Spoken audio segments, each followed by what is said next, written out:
Hey everybody, it's Keith Saarloos and welcome to the dog days of summer. We're here in the Sauvignon Blanc. This is brand new plantings. I know you can't believe it, but these vines are growing about an inch a day right now. And by the next time we talk, harvest will have been complete. That's the life cycle. You might know this. You probably got about 50 emails from me saying that I turned 50 this year. And that causes a person to stand against that fence post with a big number 50 on it and look backwards and forwards. As you know, we have a family creed, which is we live to honor those that have come before us, and we prepare the way for those yet to come. And turning 50, being able to participate in Washington, D.C. for the 250th anniversary of this country, it caused me to think and reflect, because this country is only 5 me's old. And when I'm standing here in this new planting of our Sauvignon Blanc, I've come to realize that when we first planted this, my dad was about my age, and 25 years has passed. And in that 25 years, I went from living in a barn here with a baby sleeping right between me and my wife to celebrating the 250th year of our country. And this is not political, celebrating America. All of us, no matter what you think, what you believe, who you love, none of that matters to me. We are a unit. We are a people, diverse people, and I love it. But in those 25 years, I've watched my daughter go from being a baby that slept between us to working for all of us, trying to create a greater nation.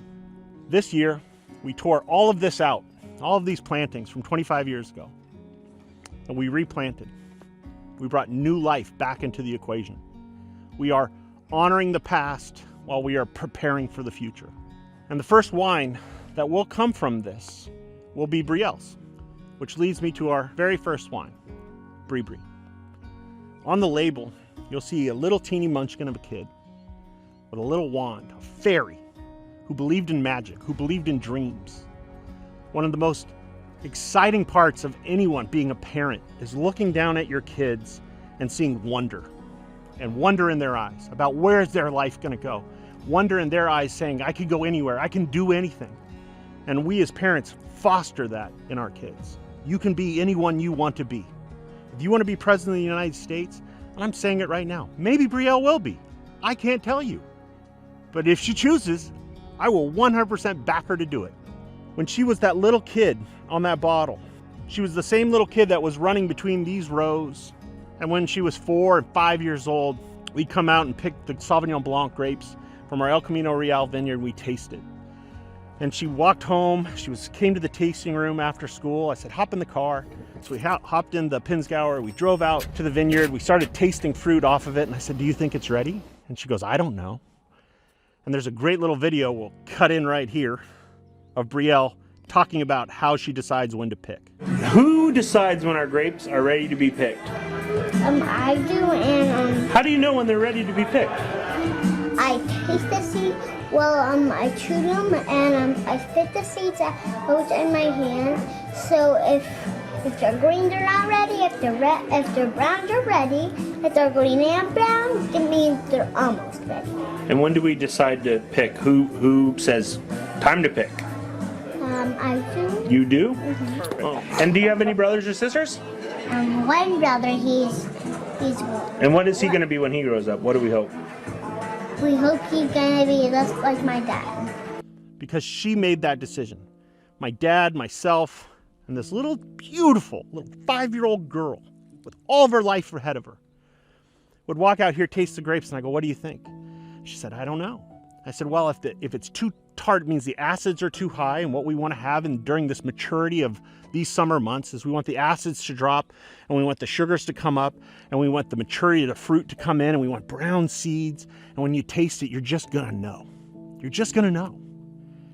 And we would go week after week after week and taste fruit, and she's like, oh, I think we're almost there. We're almost there. And then one moment she goes, I think it's ready. I said, great, when do you want to pick? And she goes, how about Tuesday? I said, great, we'll pick on Tuesday. So there we were, my dad, my cousins, my uncle, my mom, my wife, and this little 5-year-old munchkin walking through, and we said, well, you need to say the blessing. And she said the blessing. And then she was out here picking grapes and putting them in the bins and pulling leaves out. And we brought her to the winery, and she would press the button and start the press, and she made the wine. And every year after that, it has been her wine. From 5 years old, the wine you're about to receive is the 16th generation of a grandfather to a father to a daughter, letting her make the biggest decisions in a huge vineyard. Every year we give her a little bit more to do and a little bit more to do and a little bit more to do. And when she was 10, I said, what should we name it? And she said, 10, I'm 10 years old. And then it was 10, 11, 12, 13, 14, 15, 16. And all along those things, there were different moments of her life. 13 was called equality because she wanted equality for all when she was 13 years old. And then we had other milestones that came in here. We had 19, graduation, which we're pouring in the tasting room right now. And that coincides with her senior year in college right now. We're releasing that wine of her high school graduation the year she is graduating from college, because that is what is happening out here. Because wine is not a beverage. It is a unit of measure. It's a unit of time. So when you look at the back of that bottle, you're not seeing the year we picked it. You're seeing a year of our life inside of that bottle. You're seeing the culmination of today being 97 degrees and the rain that we had and the fog that we had and the wind that we had. So we condense an entire lifetime of that grape from, instead of being 75 years, into 365 days. And then on the last day, we pick it. And we take all of that and all of that experience and we crush it, we press it, and we put it into a barrel and we let it sit. So that years later, you can go back, just like if you're flipping through your phone looking at old photos of your kids, you can go back to who they were at 19 years old. When I look at this bottle, I see the past. I'm honoring the past while I'm preparing for the future, because my daughter has been the best investment I've ever made in my life. Driving her to school every morning, picking her up from school, running her to practices, all that time in the car together has culminated into who she is today, and I could not be any more proud of her. Her future is bright. That's what Sauvignon Blanc is. That's what it is as a grape. It is this. It is replanting. It is standing on the shoulders of those that have come before you so that you can push those kids further. And that's why we tore all of this out to replant, because this is the new day. And just like where Brielle is, I could become an empty nester after her and Cash leave the house. I prefer to thinking of it as the birds are up in the air. The next generation that you've been a part of watching our journey forward, the next generation is about to begin. It is a new day, it's a new dawn, it's the next piece of runway. Sauvignon Blanc is Brielle's personality in a bottle. It's bright, it's crisp, it's a campfire wine, it's a wine you want to drink next to a bonfire on a cold night. It handles big foods and acids well. It is a delicious wine just to open by itself or pair with some of the spiciest food you've ever had. And that's exactly Brielle. Brielle is great just to sit and hang out with and chat with, but if you put her in a pressure situation, she will rise to the occasion. And when I drink Sauvignon Blanc, that's exactly what I think about. The second wine in your allocation. Let's go take a look. Number 2, the second wine in this allocation. Last 2 allocations ago, you received Mayhem. And Mayhem comes from that hill right over there. It is our carbonically made Grenache Noir. Carbonics basically means we picked everything. Our farming had to be so meticulous that when we picked that whole hill, there couldn't be a piece of mildew, a piece of rot, anything, because we take it all and we just put it into a tank and we seal it. And then we don't touch it for about a month. And everything happens internally. It is a real flex of farming. Since we farm, we have planted every single one of these vines ourselves. We still farm them ourselves. We still pick them ourselves. We still make them ourselves. And that is a rarity in wine these days. There's usually different people along those steps in the supply chain, but we are totally vertically integrated. I had a picture of Cash surfing on that. That is who Cash is. Cash likes to paddle out into chaos. On this wine, we have Mischief. And on this label, we have Brady Saarloos playing golf at a place that I'll never be able to talk about and never be able to go again. But that is who Brady Saarloos is. Brady Saarloos is a traditionalist. He doesn't like chaos, he likes order. And that's what you'll see on the back of this. It is our traditional Grenache Noir. This wine, when we made it, we picked it, we put it in open top fermenters, we did punch downs, we broke down all that vascular tissue, we were touching it constantly. We were looking at it, we were smelling it, we were doing punch overs, we were pumping it out, we were pumping it in. It took a ton of touches and grind. There are decades when nothing happens, and then there are days when decades happen. Brady Saarloos is a day when decades happen. He goes out and grinds. He'll go out and hit balls until the sun goes down. He is that quiet level of personal discipline. He's not the loudest person in the room, but he is soaking it all in. And that's the juxtaposition between mischief and mayhem. Cash loves mayhem. Put him in a pool, let him fight. He loves it. Brady loves the calm of going out and knowing that he has prepared himself day after day after day after day, diligently, in pursuit of something great at the end. That's the payoff. It might take years. The photo on that label was a day that we got to go out. I didn't start golfing only because my brother played and I wanted to spend more time with him after my dad passed away, and my brother loves it, and I said, I'll start playing golf so I can spend more time with you. Brady is a product of his father. Brady could have been a professional baseball player, but chose golf. He chose the quiet sport and then ground himself into becoming a great player. That is a success story that no one ever hears about.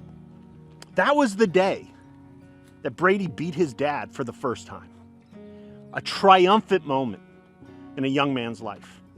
So as you see all of these grapes and this Grenache right here, just beautiful, looks small, delicate. These are about to turn from green to red. These are a red grape.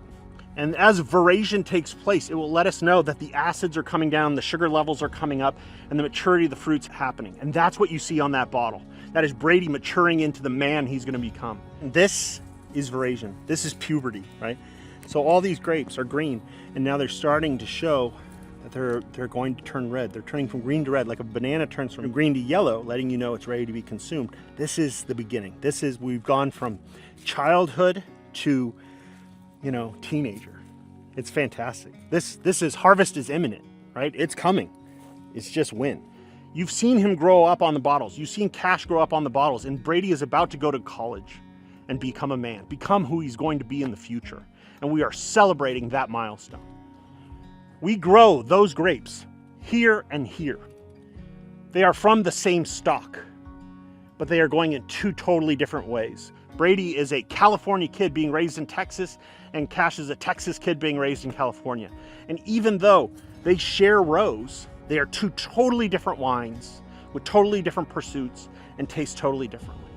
And this is Mischief, our traditional wine, the grind, the quiet, soulful, purposeful preparation for an outcome. Grenache is the wine everyone should be drinking. It's a farmer's grape, it's a winemaker's grape, it's a drinker's grape. If anybody says, pour me a glass of red wine, go grab a bottle of Grenache and pour it for them, because it makes the most amount of people happy. If there's a Venn diagram of all the different flavors of wine, Grenache is the dead center. Which leads us to the more fun one. And that wine is called Honyocker. And I'm standing between our Grenache Noir rows and our Syrah rows for a very specific reason. On this label, you'll see our family's Jeep. We still have it. My grandpa bought it post-World War II, and if you look really close on the license plate, it says Gil 250, and this is before vanity license plates.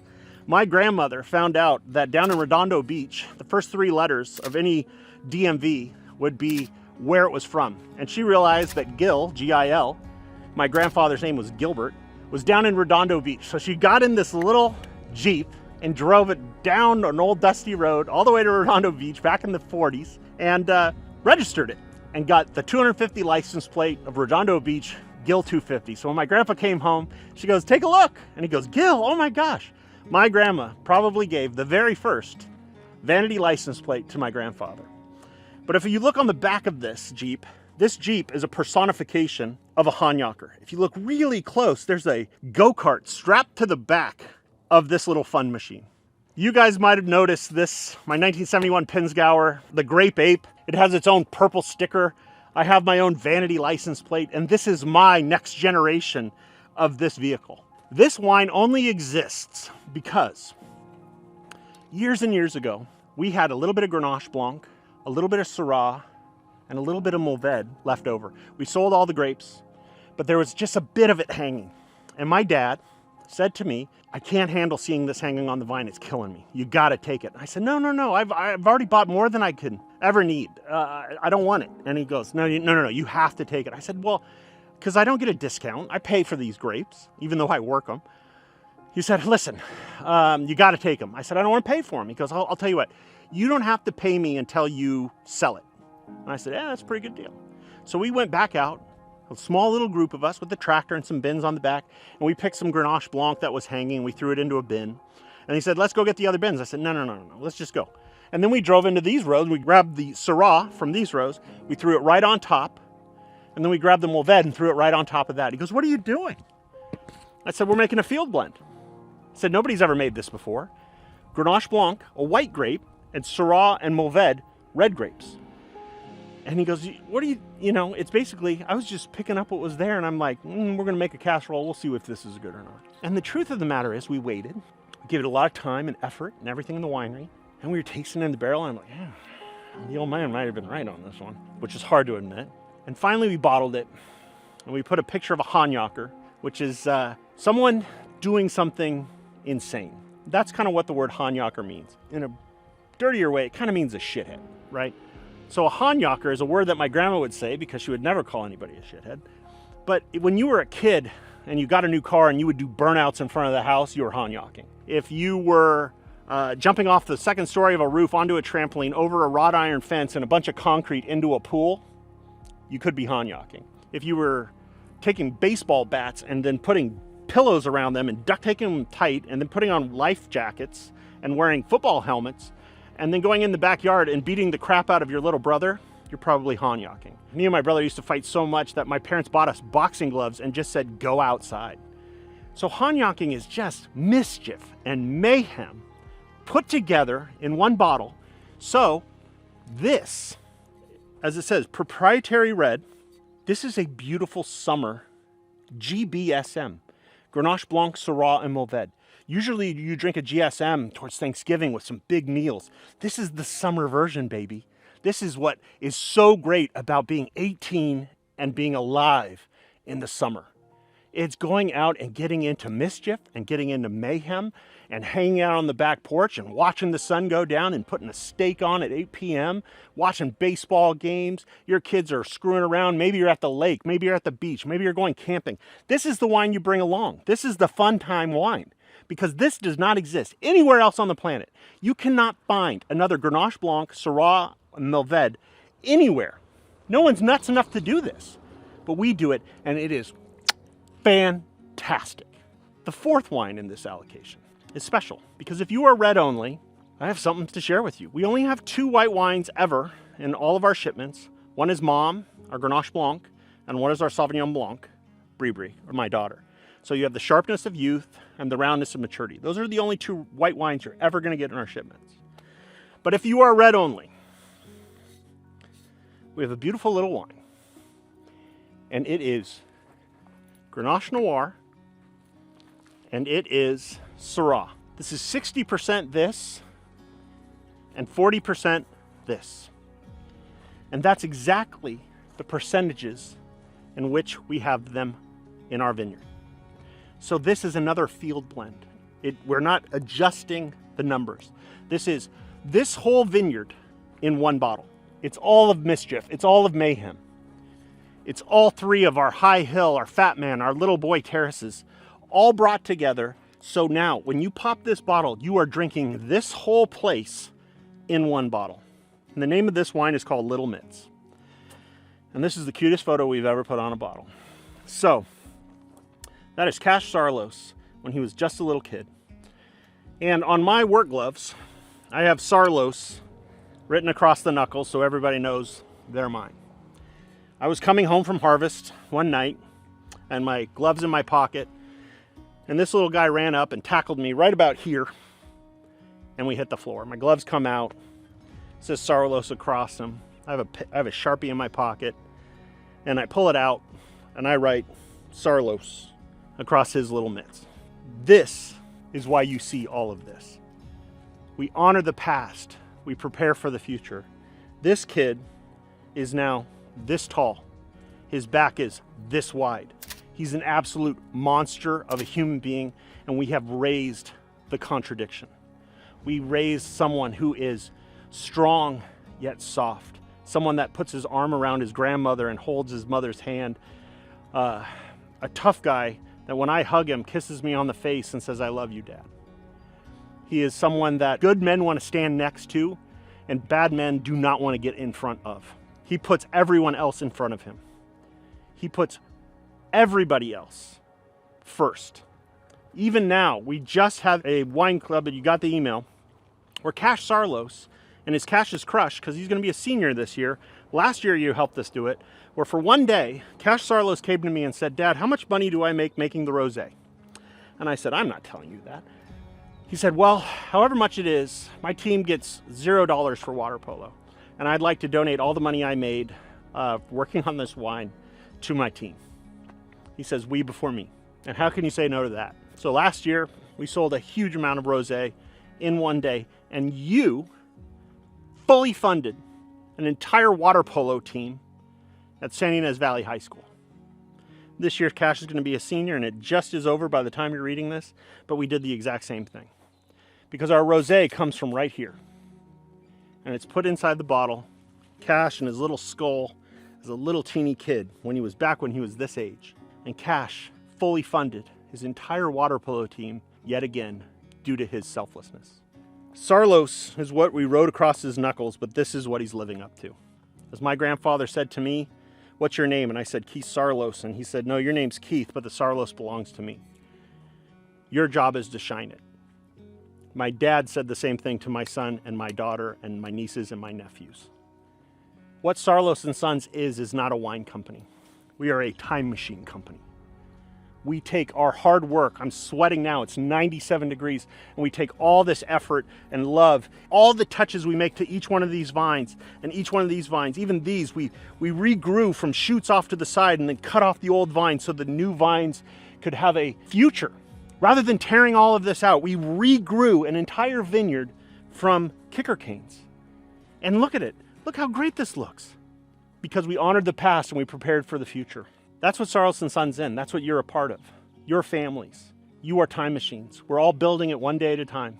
So when you're 50 years old and you look back 25 years and you go, "Oh my gosh, look at what we've done." If you gave me a one-way ticket to go back to this day, I'd take it and do it all over again. All the pain, all the hardships, all the long nights of not sleeping, because somehow it does work out. I'm standing here today. 25 years ago, when I was coming home from this night, I had no idea if this would work, and maybe it did, and maybe it'll fail in the future, but it's not going to fail today.